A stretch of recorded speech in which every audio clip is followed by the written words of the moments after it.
I want you to imagine something for me right as we start this deep dive. Picture a really quaint local baking competition. Oh, yeah, like a picturesque weekend afternoon type of thing. Exactly. You are standing in the town square. Yeah. You're surrounded by these lovely striped festival tents. There are, literal clouds of powdered sugar drifting through the air. It sounds so idyllic. Right. And you're shoulder to shoulder with this really vibrant, diverse crowd. We are talking bankers, mechanics, retired school teachers, and these intensely ambitious children. All of them clutching wooden spoons, I bet. Yes, exactly. Dreaming of pastry glory. It sounds like a scene from a heartwarming movie, Yeah.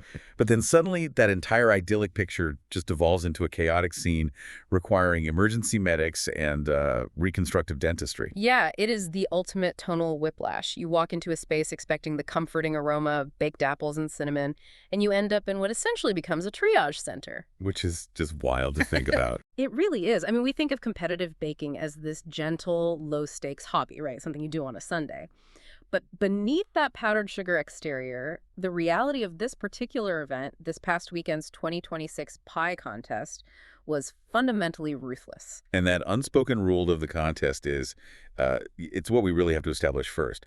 Everyone who entered that tent understood it implicitly. Right, there's only one champion, that's it. That's it. Everyone else who walks away without that blue ribbon isn't just a runner-up. Within the hyper-competitive ecosystem of this town, they are considered a fundamental existential loser in life. It is basically a zero-sum game played with rolling pins. You are either the unquestioned master of the craft, or you are an absolute failure. Which is so harsh. It is. There's no middle ground, and that creates an incredibly intense, almost absurd amount of pressure.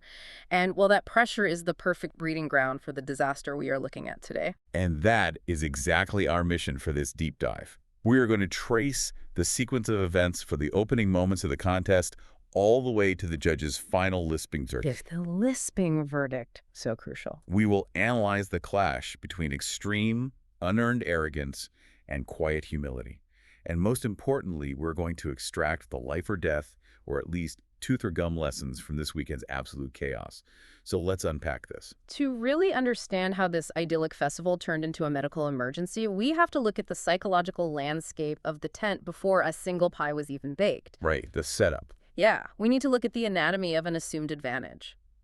And that brings us to the undisputed favorite going into the weekend, a man named Paulo.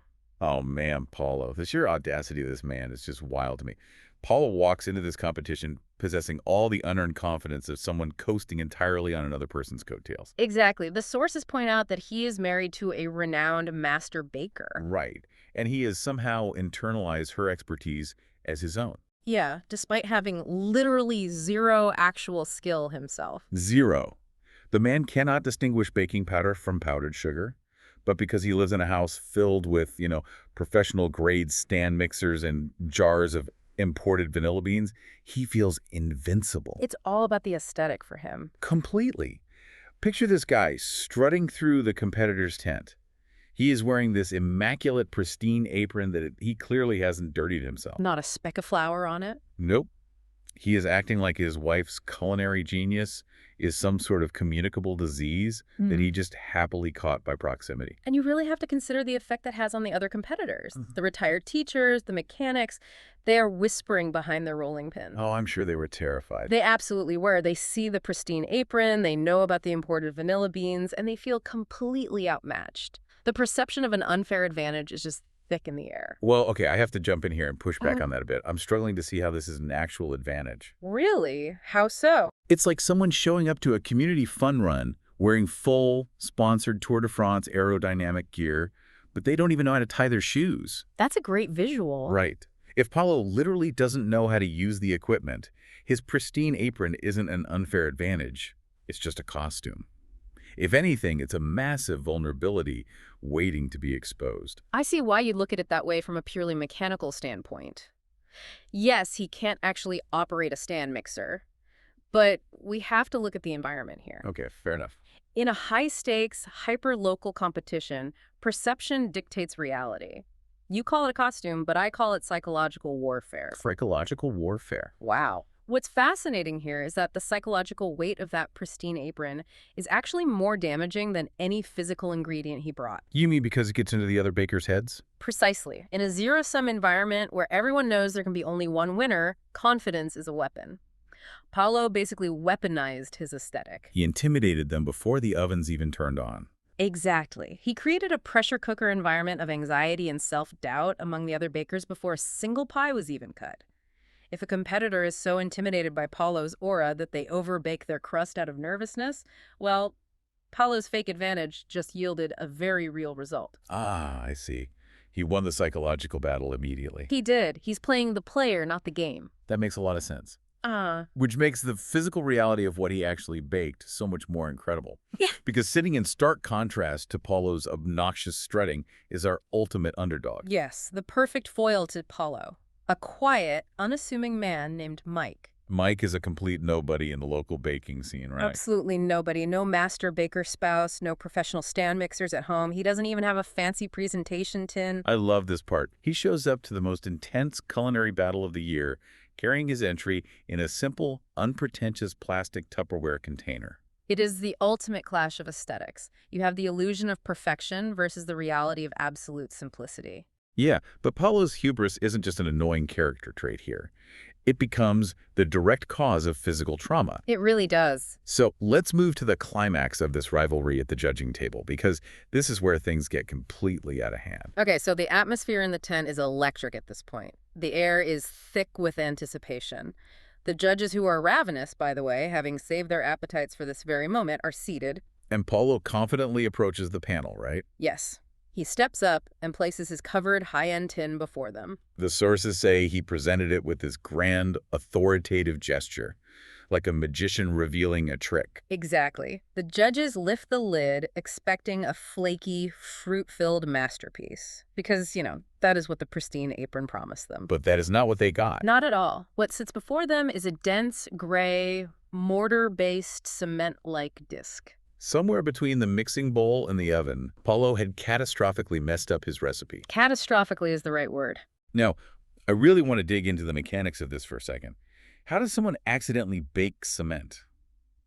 We aren't talking about a soggy bottom here. We are talking about literal industrial building material. What is the actual baking science behind a failure of this magnitude?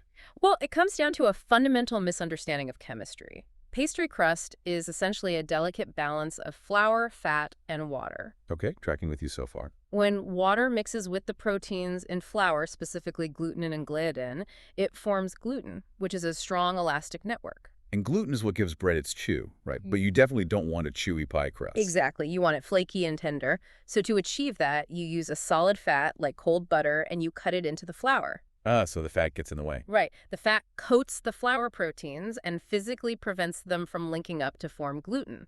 But if you have no idea what you are doing, say, if you melt the butter or just omit the fat entirely and then aggressively over-knead the dough like you are making a pizza, You just create a massive interconnected gluten network. a highly dense one. And the gray color the sources mention, Yeah, I was wondering about that gray pie crust. that likely indicates a severe oxidation issue, or perhaps a chemical reaction between acidic ingredients he threw in randomly and the metal of his baking tin. He essentially baked a hockey puck of pure, uninhibited gluten. Which sets the stage for the most baffling moment of this entire deep dive. Because, unaware of the sheer density of Paulo's creation, the head judge takes his metal fork and drives it down into the crust. And the fork literally bounces off. It recoils. Now, I have to pause here. If a metal fork bounces off a pastry, what psychological override compels a human being to pick it up and bite it with their bare teeth? That defies every survival instinct we have. It really does. But this raises an important question about the dangerous power of expectations and the cognitive bypasses our brains use. The judges were completely compromised by the context. How so? It's a phenomenon often related to the halo effect. Oh, where one positive trait influences how we perceive everything else about a person. Yes, exactly. Because Paulo presented himself with such overwhelming authority, and because he possessed the halo of his master baker wife, the judges' brains relied on heuristic processing. Heuristics are like mental shortcuts, right? Right. The brain says, this man is an expert, therefore this product is expertly made. So when the fork bounced off, it created extreme cognitive dissonance. Their sensory input said, danger, this is a rock. But their contextual input said, this is the winning pie. And in high-pressure, authoritative environments, the brain often defers to the context. It resolves the dissonance by rewriting the narrative. So they didn't think they were eating cement. No, instead of thinking this is literal cement, their brains likely rationalized it. They probably thought this must be an artisanal avant-garde crust technique. It's rustic, it's a dense European style. Oh my gosh, their brains just blue-screened and told them to shoo. It really shows how dangerous blind faith can be in competitive environments. Authority and confidence can completely override common sense. Totally. So, determined to do their duty, two of the braver judges pick up slices of this gray mortar with their bare hands. I can barely listen to this part. They brace themselves, ignoring the physical rigidity of the slice, and they take a forceful, committed bite. And then, C-R-A-K-K, a sound that echoes entirely through the quiet, tense festival tent. Oh, it's brutal. Both judges instantly reel back, clutching their jaws. They have simultaneously shattered their teeth on this industrial-grade slab of baked misery. The physical trauma is severe. We're talking about shatter incisors here. There is literal blood on the judge's table. The poor medics. Right. The medics, who are usually on standby for like a bee sting or a heat stroke, are suddenly rushing into the tent for emergency dental triage. Paulo's pie wasn't just a culinary failure, it was an active, literal hazard to public health. And you have to imagine the emotional impact of this moment on the crowd. It is staggering. Oh, the stress these people are under. These competitors are already on edge, terrified of being labeled existential losers by their community. Right. The tension was already at a breaking point. And now they're watching their esteemed judges bleed from the mouth because of the pastry. The sheer panic radiating through that tent cannot be overstated. It is a complete collapse of order. And in that same moment, the illusion of Paulo's mastery is shattered instantly, right alongside the judge's teeth. The pristine apron means absolutely nothing when there is a tooth lying on a napkin. It's nothing at all. It is the absolute lowest point of the afternoon. The fear, the screaming, the medics. But out of this absolute chaos, out of the trauma of Paulo's cement disc, the perfect antidote emerges. Yes, the hero we needed. Because while the medics are literally leaning over the table applying gauze to bleeding judges, unassuming, quiet Mike approaches the podium, and he's holding his cheap plastic Tupperware container. The judges are traumatized at this point. They are in physical pain. The very concept of pie has just betrayed them in the most violent way possible. I wouldn't want to eat anything ever again. Right. But they are dedicated to their craft. They wave the medics back just enough to allow Mike to present his entry. So he pops the lid off the Tupperware. Inside is a banana pie. The judges, who are probably terrified at this point to put anything in their mouths, take tentative bites. Very tentative, I'm sure. And instantly, their eyes just roll back into their heads in pure, unadulterated bliss. It is a profound culinary revelation for them. The sources describe the crust having a perfect, buttery crunch. Which, as we discussed, means he perfectly managed his fat-to-flour ratio, inhibiting that gluten development. Exactly. It is the starkest possible contrast to the mortar they just endured. The filling is described as a symphony of caramelized banana, rich cream, and vanilla. It is deemed, without a shadow of a doubt, the greatest pie ever baked in the history of human civilization. It completely steals the competition out from under everyone. The whiplash from dental emergency to culinary euphoria is just incredible. Which brings us to the verdict sequence. Oh, this is the best part. The medical chaos subsides just enough for the official announcement. The judges take to the podium, and we have to picture the head judge here. Poor guy. He is battered. He's holding gauze to his mouth. He is speaking with a noticeable, newly acquired lisp because he is literally missing a front incisor. The ultimate battle scar from the Great Pie War of 2026. He leans into the microphone, and he officially drapes the blue ribbon over Mike's shoulders. And in doing so, he cements Mike's status as the sole winner and confirms the ruthless reality of the contest.